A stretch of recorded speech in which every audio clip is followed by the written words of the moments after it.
এয়ারপোর্টের হামলার পরে আজ সন্ধ্যাবেলা আওয়ামী সন্ত্রাসীরা আবার আমার হোটেল লবিতে এসেছিল হামলা করার উদ্দেশ্যে, এবং সে সময় যুক্তরাষ্ট্রে অবস্থানরত এনসিপির সদস্যরা এবং আবার শুভাকাঙ্ক্ষীরা তারা তাদেরকে প্রতিহত করেন এবং পুলিশের সঙ্গে যোগাযোগ করেন।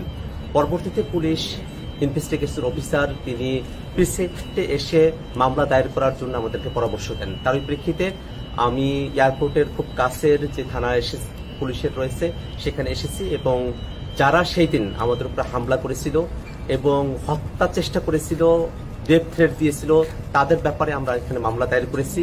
এবং একই সাথে ইউএস পুলিশকে আমরা এই বিষয়টা অবহিত করেছি যে যারা এই ঘটনাগুলো যুক্তরাষ্ট্রে ঘটাচ্ছেন তারা বাংলাদেশে নিষিদ্ধ এমন একটি সংগঠনের সঙ্গে জড়িত, যারা গত বছর বাংলাদেশে গণহত্যা চালিয়েছেন, মানবতা বিরোধী অপরাধ চালিয়েছেন, এবং ইউএনের যে রিপোর্ট সে ব্যাপারে আমরা তাদেরকে অবহিত করেছি। আমরা মনে করি যে আওয়ামী সন্ত্রাসীরা তারা দেশে হোক দেশের বাইরে যেখানেই হোক, আমরা তাদের ব্যাপারে আইনগতভাবে যে প্রতিকারের ব্যবস্থা সেটা আমরা গ্রহণ করব। এবং আমরা এই কথা বিশ্বাস করি যে আওয়ামী সন্ত্রাসীরা তারা যত ধরনের অপরাধ করেছেন সেই অপরাধগুলোকে আইনগতভাবেই নিষ্পত্তি করা সম্ভব, এবং আওয়ামী লীগ তার সন্ত্রাস নিয়ে বাংলাদেশে আর ফিরে আসার সুযোগ পাবে না।